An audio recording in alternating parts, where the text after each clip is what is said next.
Hey, what's up everybody? It's Andre at AndreReeseDotBiz. All right guys, I'm out here for another cyclecast. I gotta try to get this in as quick as possible because conditions out here are deteriorating. Man, we're supposed to have a rainstorm come in a couple hours and everything's already starting to wild out right now out here. It's very windy. So I didn't I didn't punk out and let the cold air and snow on the ground stop me from riding during the winter. So why am I gonna let a little bit of a breeze stop me? And it's actually cool because it's a cross breeze, so I'm not riding directly into it, and it's not directly pushing me into my back, so I barely even feel it at all. But man, the dust out here is crazy. So let's go ahead and jump into it. Hopefully I can get the whole cyclecast in today. I've got 4 topics like I always do. We're gonna talk about the movie Project Hail Mary. I'll also discuss Kanye West and his most recent run at SoFi Stadium. I wanna talk to you guys about being labeled a cheater and a liar. You guys won't believe this story. And the last thing I'm gonna talk to you guys about is the QVC and the home shopping network. So let's go ahead and get going here and continue what I was talking about. So like I said, I'm trying right now to get down to the river real quick and get a couple, get my standard lap in and keep it going. So actually I'm glad, I'll tell you this. Quick lesson. When I stuck my head out of my garage, there is so much stuff blowing, and the wind is crazy. Oh man, this is absolutely ridiculous. But right now, just going forward a little bit, everything is very peaceful out here right now. So, you know, and I could have easily turned back and said, no, I'm not gonna do it. But I went ahead and I said, let me just go ahead and try it anyway. And so things aren't that bad right now. So, you know, wind is blowing and kicking like you would expect it to, but you know, it's definitely not as bad as it was at that moment when we were getting a gust at the house and the dust was blowing everywhere. At first I was thinking like, is it rainy out here? But it was just dust that was coming up. So all good.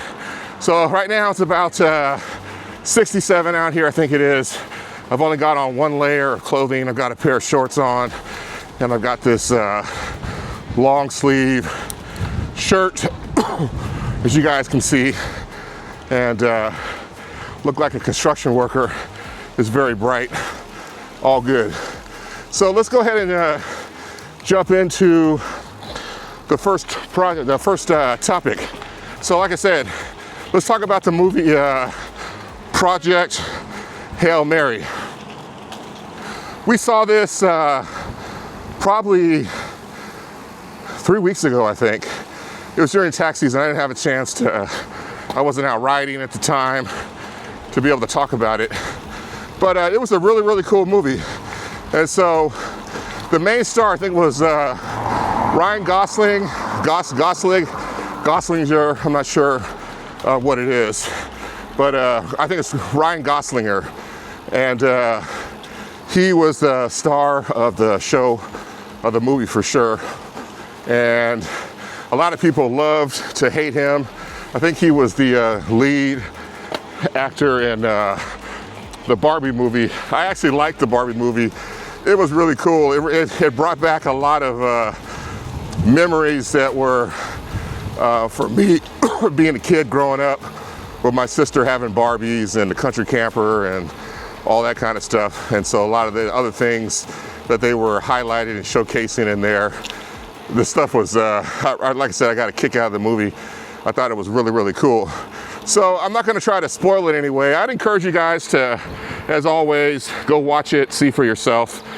But I'll tell you, this is not, I think the main, I'll just give you guys kind of like a high level summary. So there's, of course, this is a space-related movie, outer space, you know, all that type of stuff.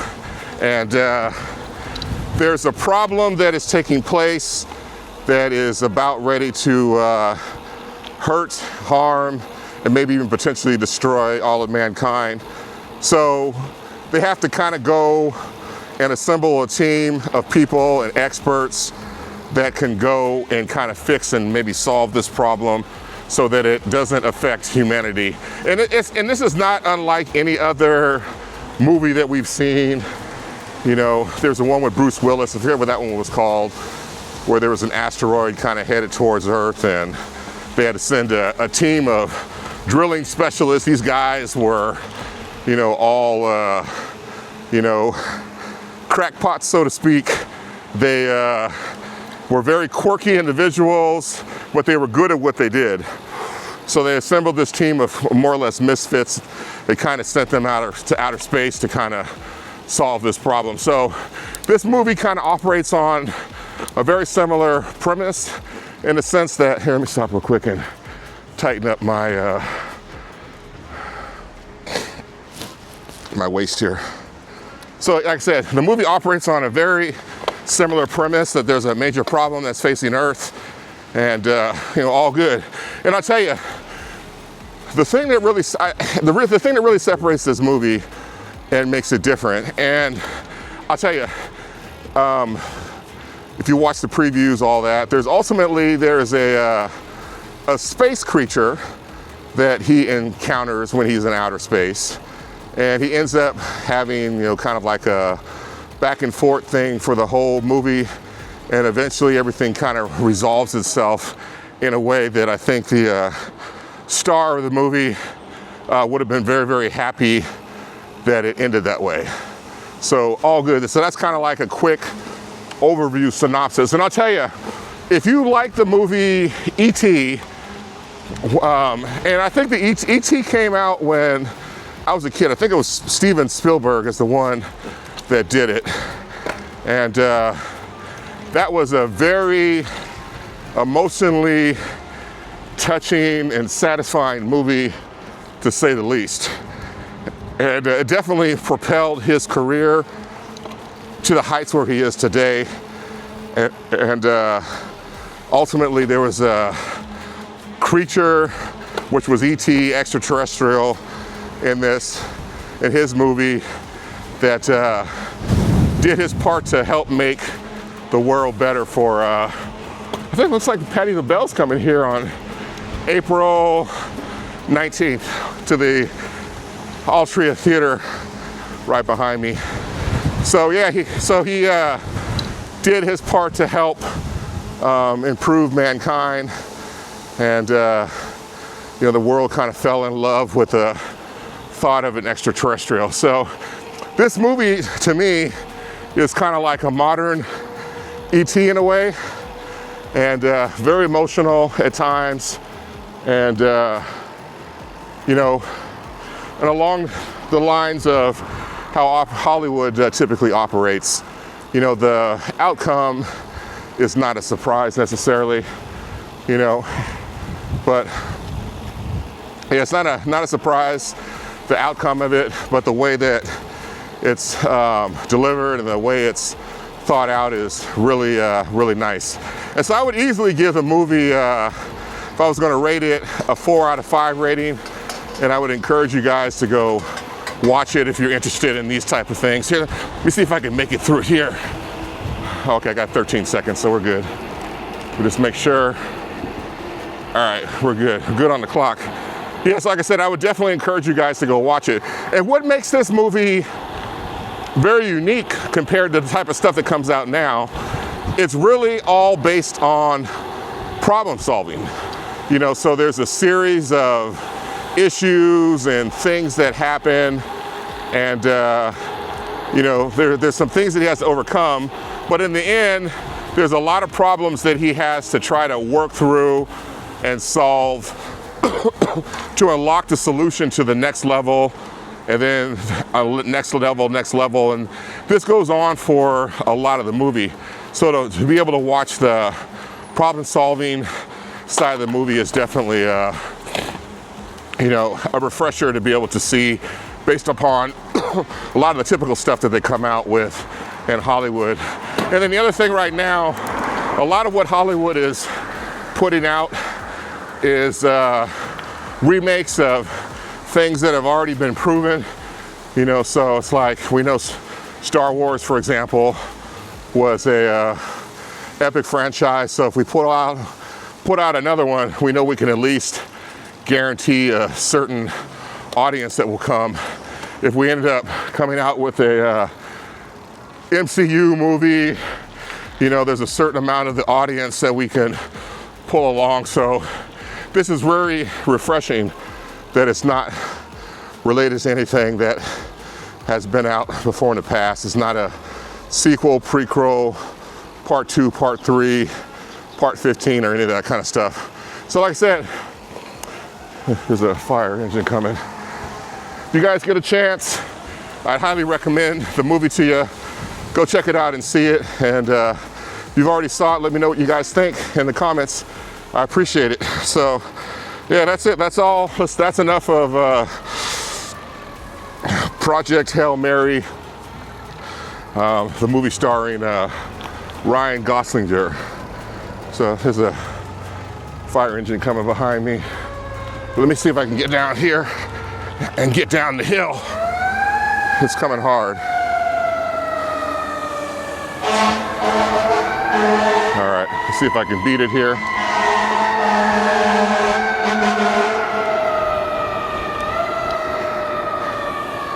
All right, you guys can see it behind me. All right, I'm turning. There we go.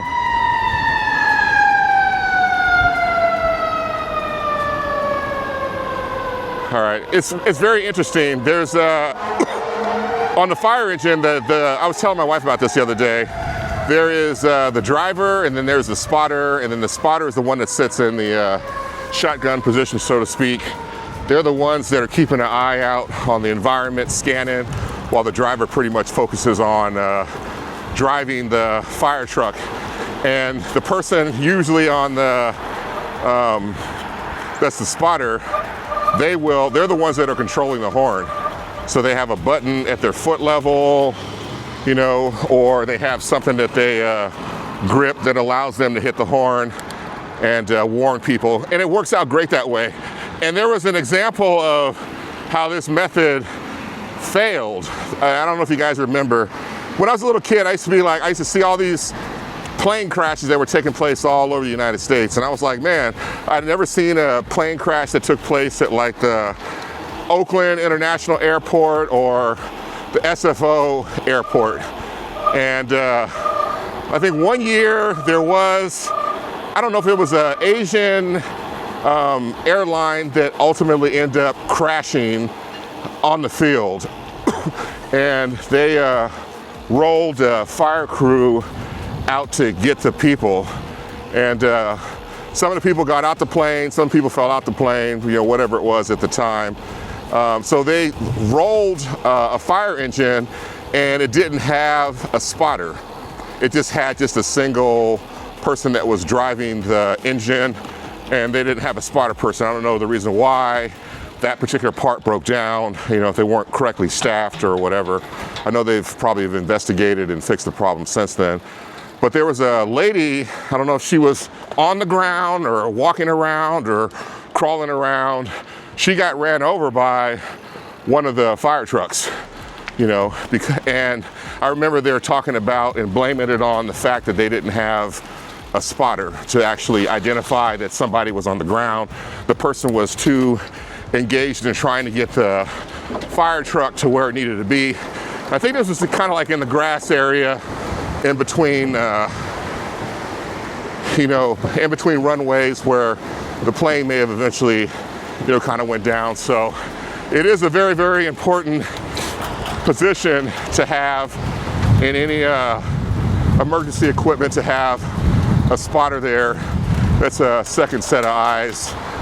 Because if you glance away and glance back, oftentimes it's easy to miss something. So a little bit off the subject there, but let's talk about the next one. Let's talk about Kanye West. All right, so probably about 2 weeks ago, Kanye West has been very quiet recently, and he hasn't had any any tours that have been booked in the United States, you know, and there's a reason for that. We're all completely aware of what happened with him, and there's no reason. And what I'm going to talk about here, I am in no way condoning anything that he said or did. And matter of fact, I'm really not going to talk about it at all. This is just an exercise in consequences. That's what this is really all about, you know. So, and as we're aware, Kanye went through a meltdown episode a number of years back, and he took it to a level where he should never had gone at all. We all know that. We all agree with that. All good. And so he lost brand deals, endorsement deals, lost the ability to earn income from, you know, touring, that type of stuff. And, you know, in the end, he had to issue a lot of apologies. He had to meet with people. I'm quite sure he wrote some checks also as well in a road towards, you know, redemption. I think we all deserve a second chance ultimately, but the issue is, when should that second chance come? So should it be right away? Should you be allowed to suffer in your sorrows for a number of years? Or should you, in many cases, not even get a second chance? So I'm not here to judge one way or another, you know. But in the US, and I kind of talked about this before, in the US, ticket sales for events have gotten to be very expensive. There's essentially two main companies that control all the venues, all the major venues, and even a lot of the minor ones. And so when it comes to ticket sales and who gets booked, they're the ones that decide that, you know. And based upon his comments and all that, you know, he essentially was blackballed from being able to perform in the United States. So from my understanding, SoFi does not part of that partnership agreement, and they operate in an independent manner, which ultimately in the end is the way a lot of stuff is going because of technology and the flattening of these industries that have gatekeepers. You know, if you're large enough, big enough, you have enough following, you can kind of write your own ticket, and the fans ultimately are the ones that will decide. So they're not part of any of these major groups. So they kind of operate more independently. So they ended up booking him for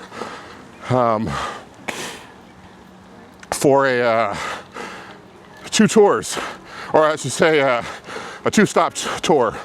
And it happened recently in Los Angeles. And so each one of those tours, or each one of those shows, sold out. So he had 80,000 people that were there at each one of the shows watching his show. And so each one was different, and each one of them functioned based upon you know, super minimalistic. And so those videos started really hitting TikTok and Instagram and YouTube. You know, if you want to watch the whole thing, quite sure you can probably find it online, you know, but that's not what this point is about. And so he sold out these shows. People are like, he's back. He's going to be able to make it happen. He's been able, this is his chance to prove to everybody that he's a better person, that he's atoned for his sins, and he's deserving of a second chance. And I'll tell you, America, our country, you know, and there's a gazillion examples of this, is that everybody loves a rising star. Everybody loves when that star is on top. Most of the time, people don't know when to quit, and they get tarnished and dragged down because of scandal and things that have happened to them earlier in their life.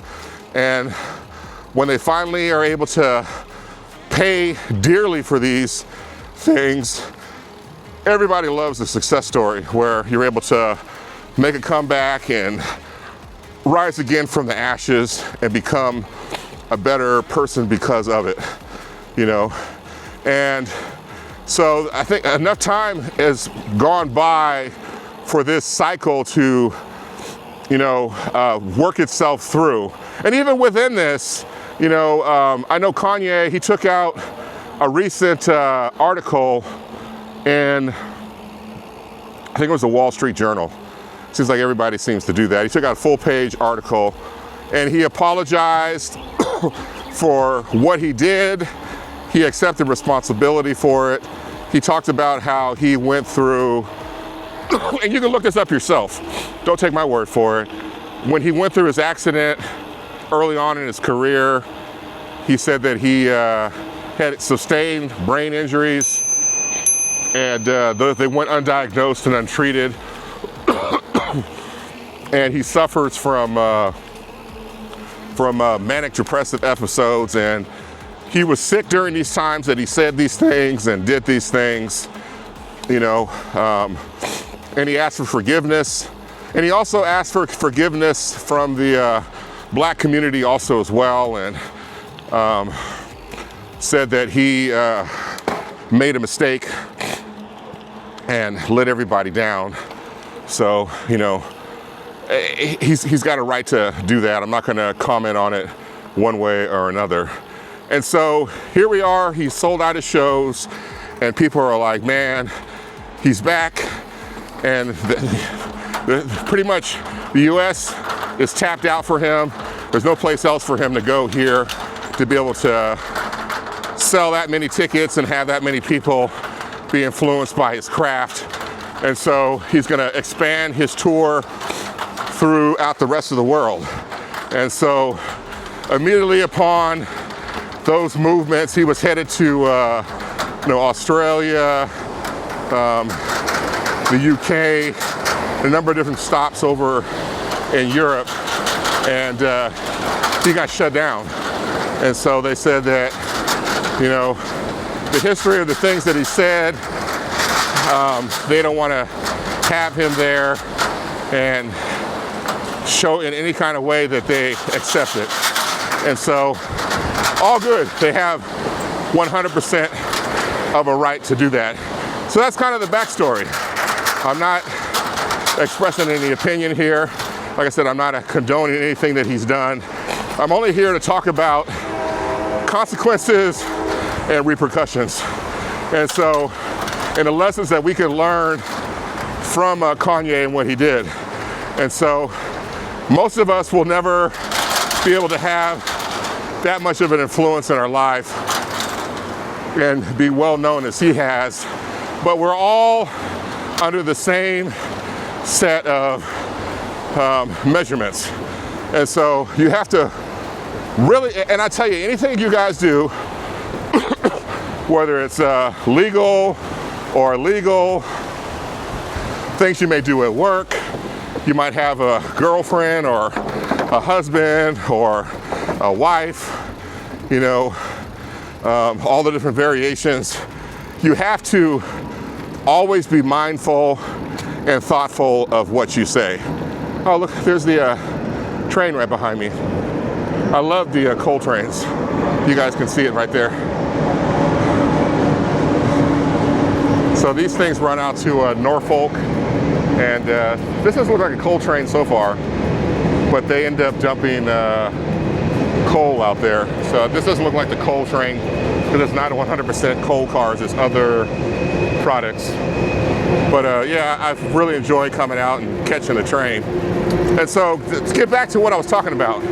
So you're gonna have to always think down the road of what you did and what you're doing and what the consequences of it is. You're gonna have to fully accept that. And if something bad or horrible happens to you because of it, you really have nobody to blame but yourself.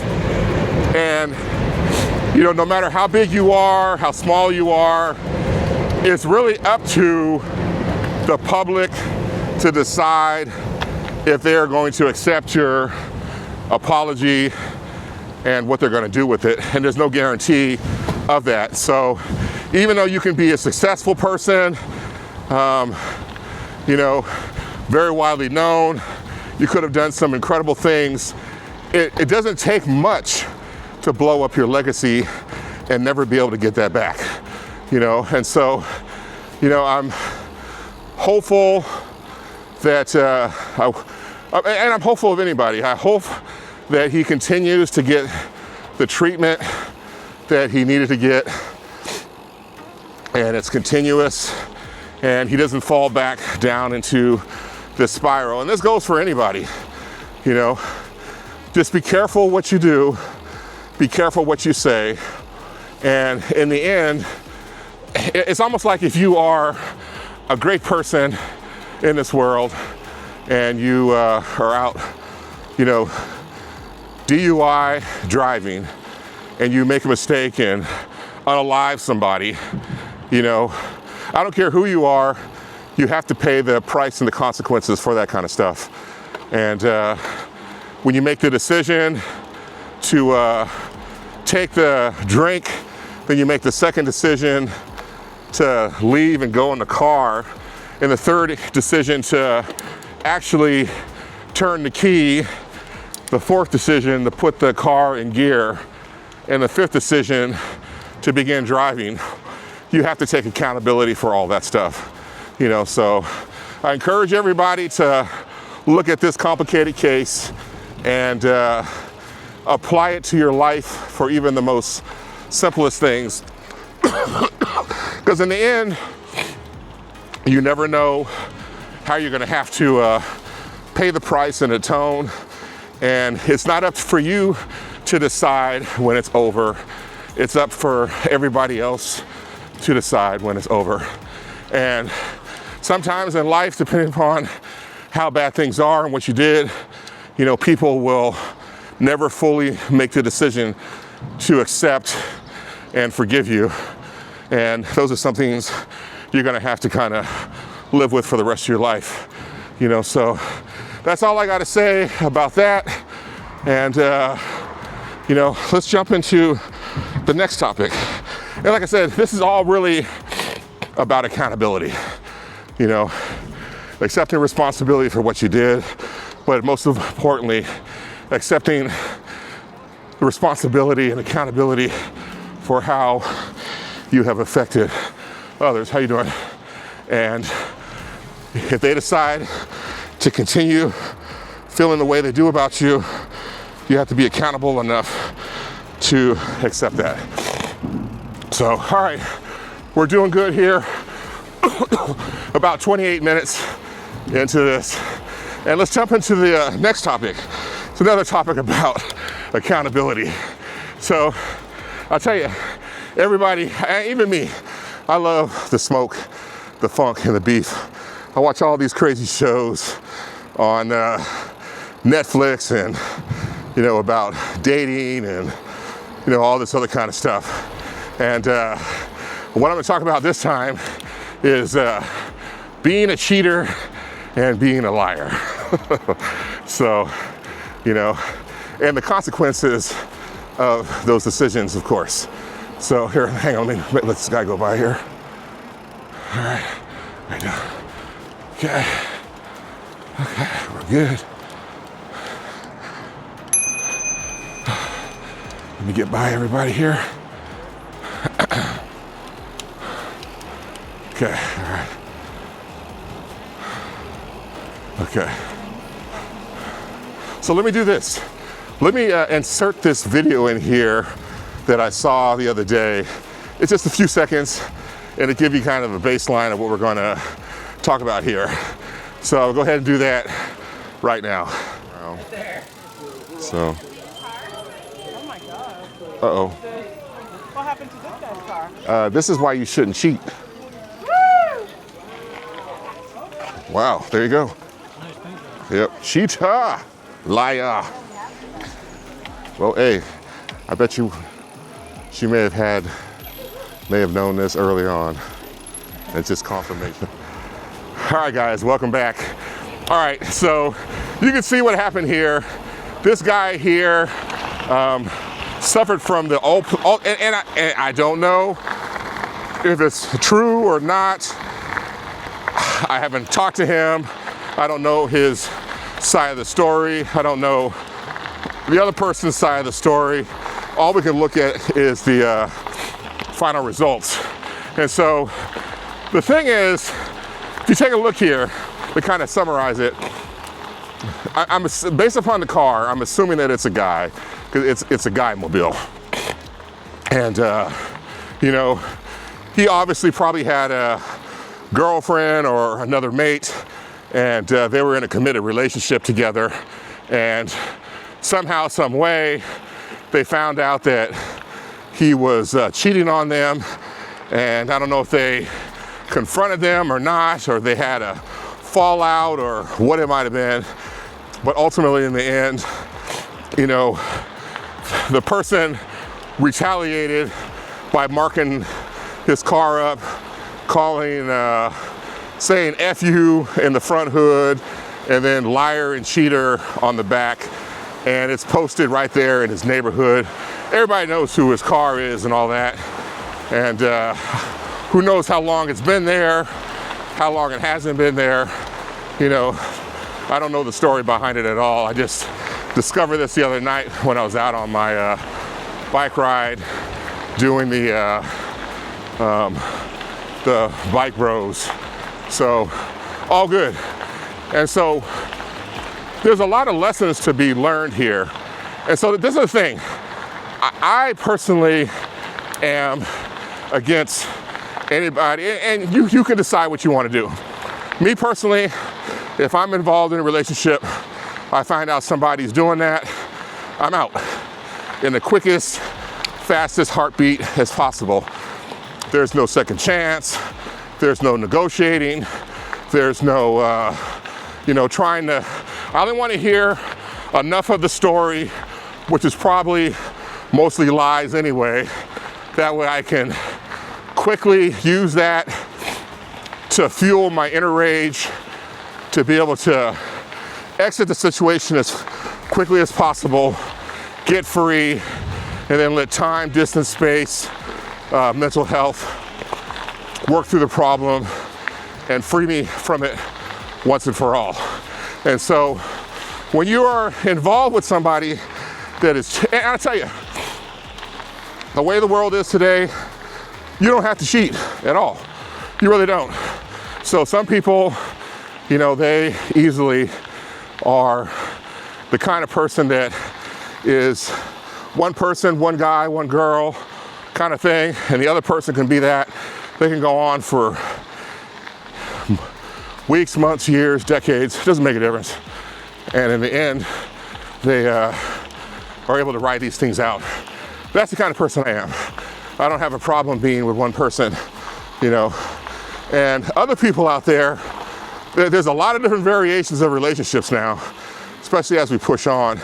And I tell you, I saw a lot of those variations on some of the cruises that we've gone on recently. And, you know, people are very quiet about it. They're not over the top or in your face, but you pretty much get an idea of what's going on, and you see some of the things that people post in some of the forums. So like I said, if you want to have a relationship where there are multiple people involved, you just have to come to an agreement and work out the terms and conditions and just go with that. And if you step outside those boundaries, is that considered cheating? It depends upon your contract that you have with the other person and the understanding, you know, all good.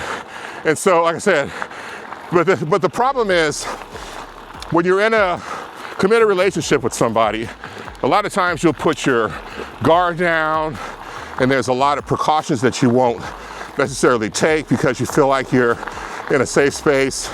And when you get somebody else out there that's out here running the streets, they're jeopardizing your life and your health so that they can do what they want to do. And that's the part that's not fair, and it really shouldn't happen. There's plenty of cases where folks did not ask for things that they ended up having, receiving, getting, and we'll just kind of leave it at that.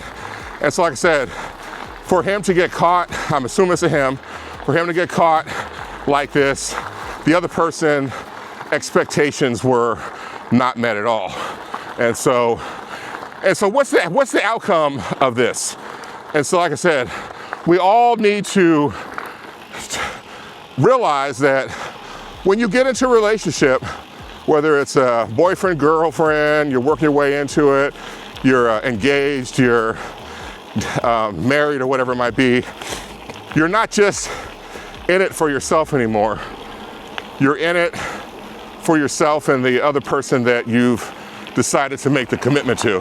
And I'll tell you, if you get married to somebody versus, getting engaged, when you get married and you jump the broom or you say I do in front of family and friends, there is nothing magical that happens. There's no lightning bolt that comes from the sky. There's no switch that is flipped. You generally will make a commitment and marriage to somebody way before you ever say I do. And if you decide, and if you look at this in the reverse, if you decide you're going to formally dissolve your relationship, your marriage, it doesn't happen on the day that the judge stamped the certificate or the paperwork. It happens months, years before that. So this is kind of no difference here. So in the end, I hope this guy is able to atone from this. And kind of in a weird way, there is an opportunity here that can come out of this tragedy. And so one thing is, if he's going to be what he wants to be, he's going to continue being what he wants to be. He's going to try to get his car and take it as soon as possible and get the car restored back to what it was. And but does that necessarily solve the internal problem that he may or may not have going on inside? Possibly, And on your left. Let me get through this real quick. Okay. All right, one more here. All right, guys.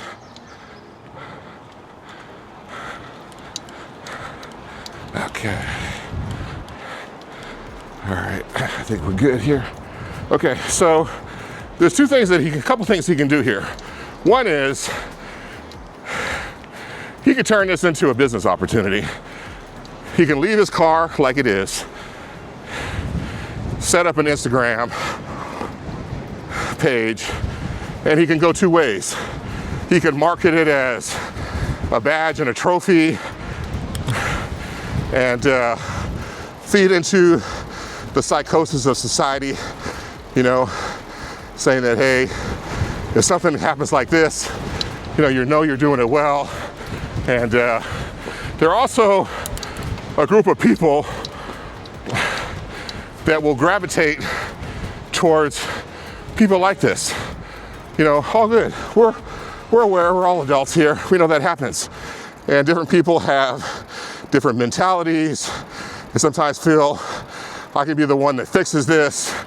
And so this can be a marketing material for him to be that toxic guy that everybody wants to fix.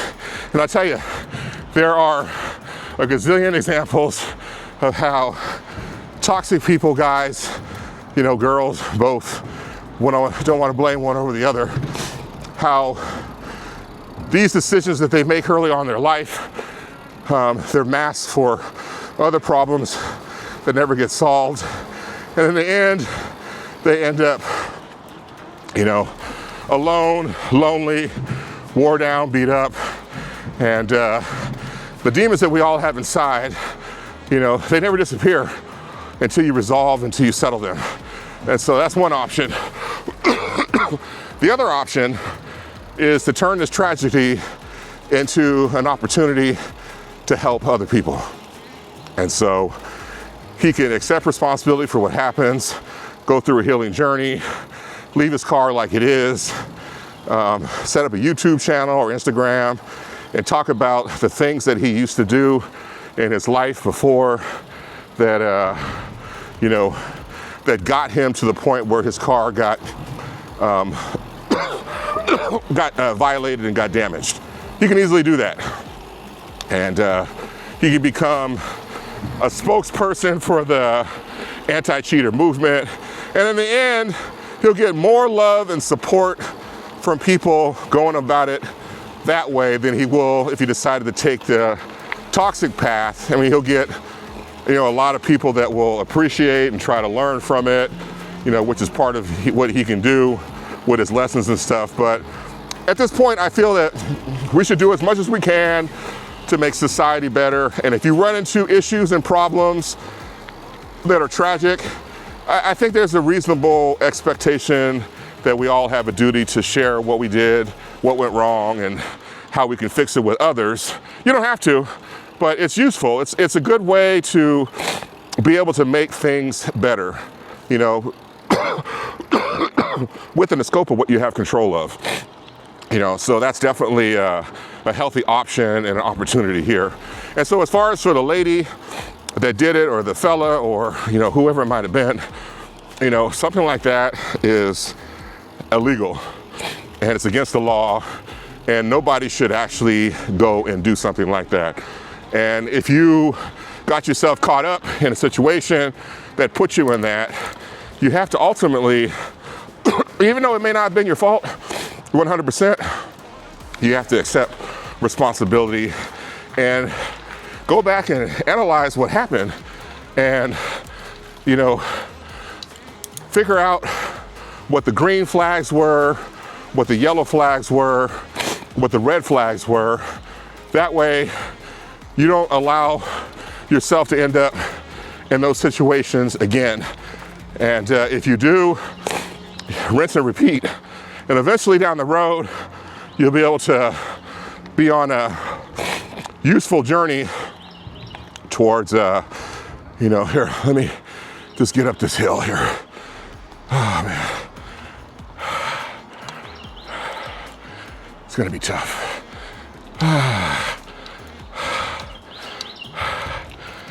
Okay. Funny, I don't feel any wind right now at all. Zero wind. It's like peaceful over here.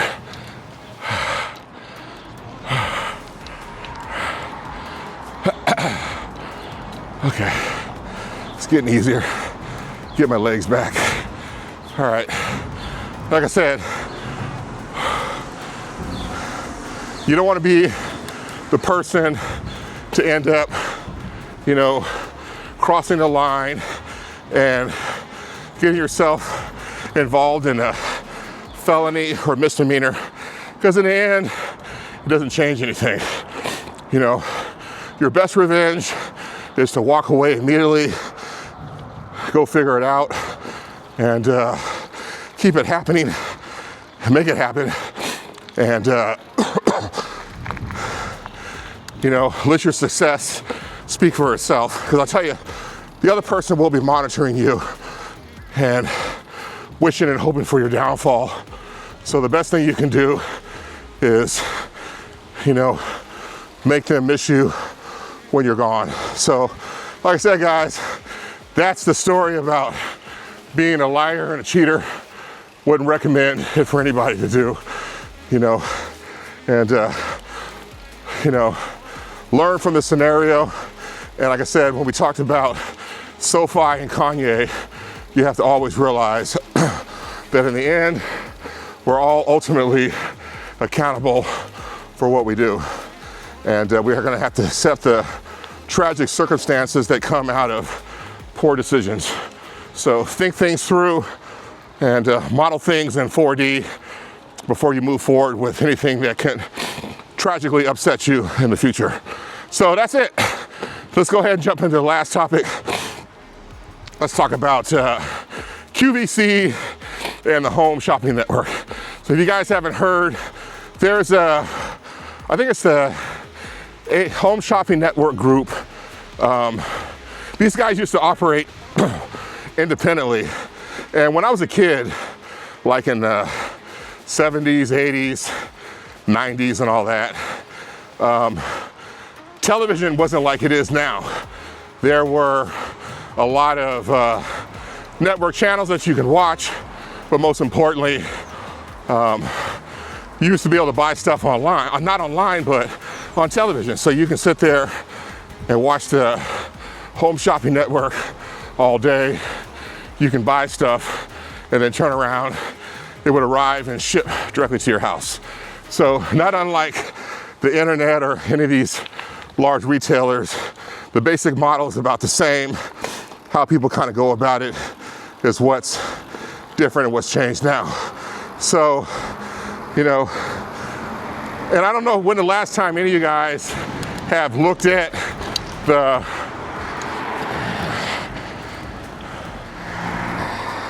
all right, there we go, we're back.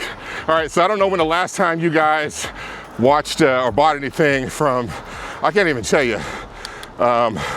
So what's taken over now is the TikTok shop. And so TikTok shop has now become the modern day home shopping network and QVC.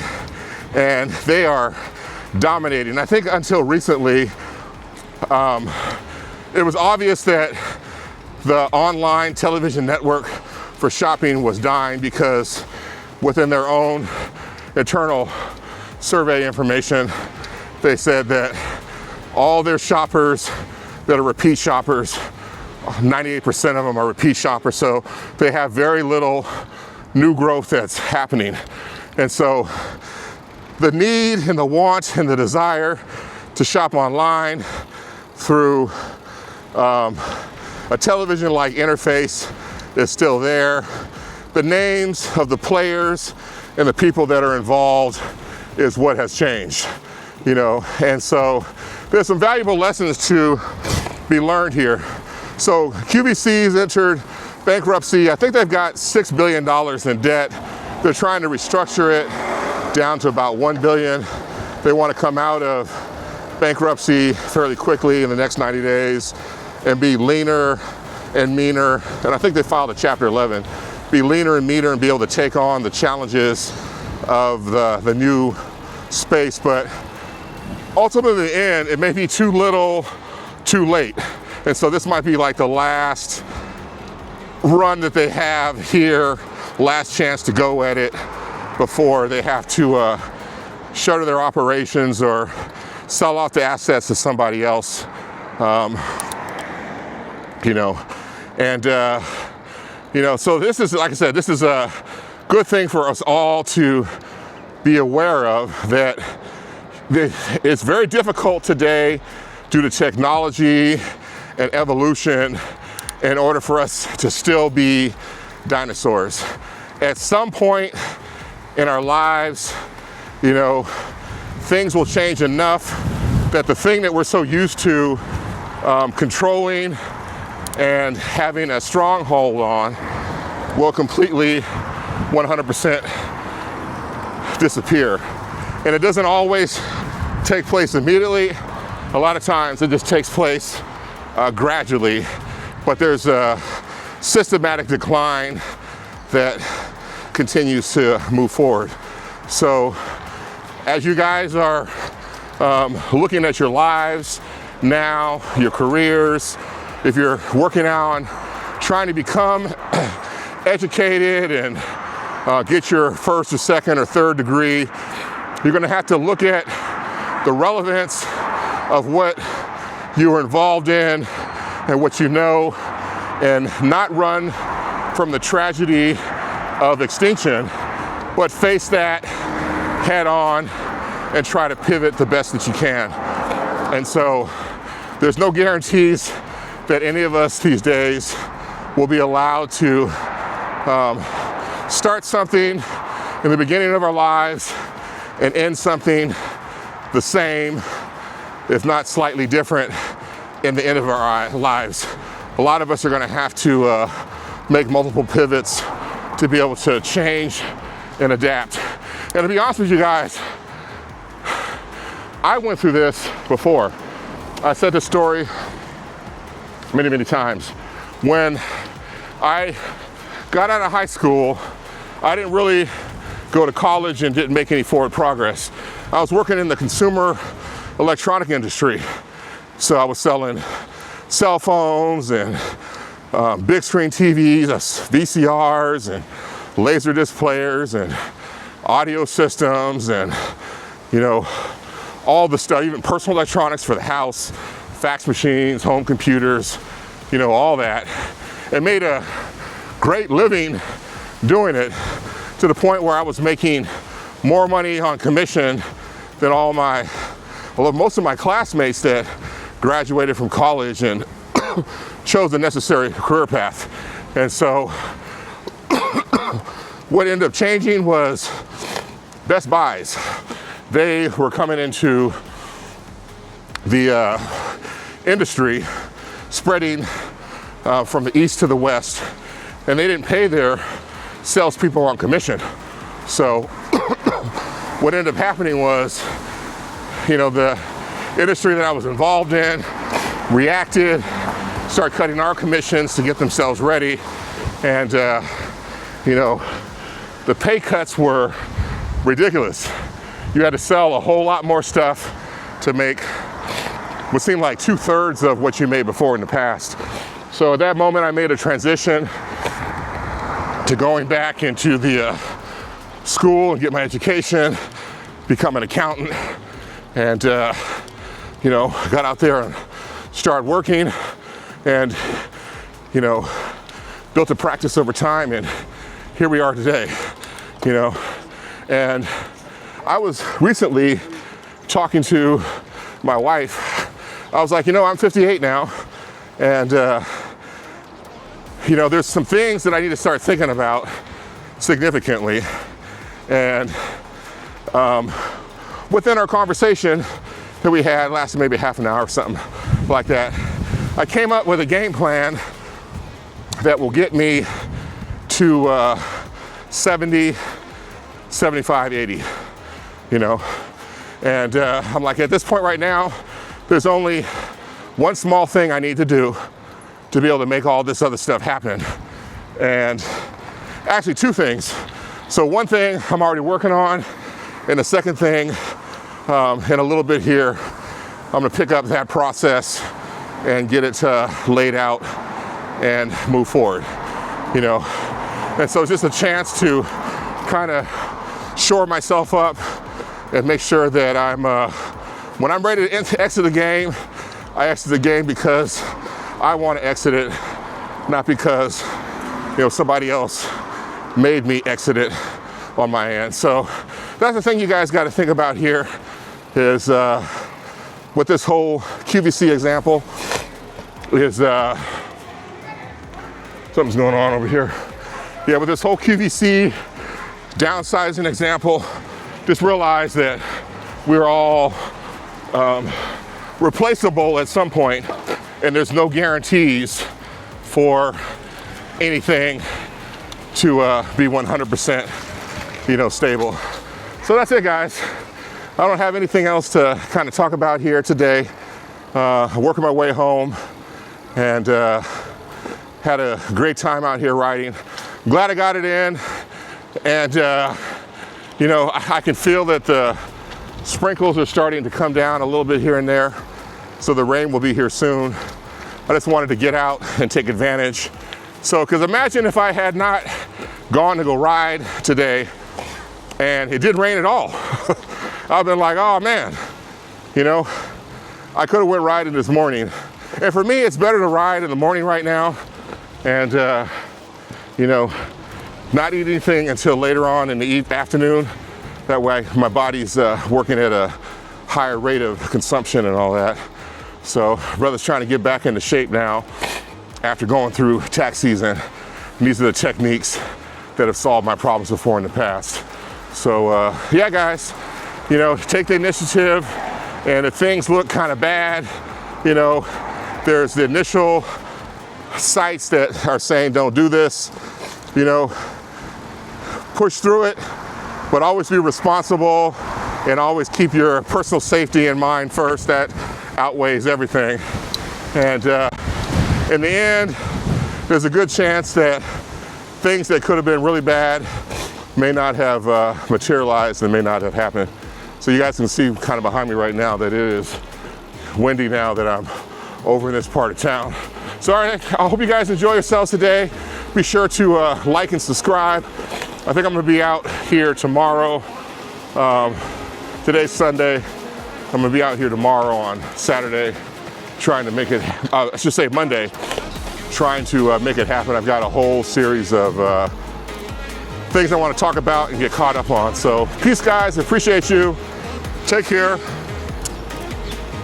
We out.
In my life.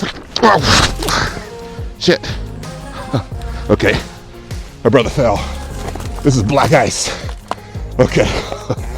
All right, I'm okay. All systems check. All right, I'm good. So let me just penguin it.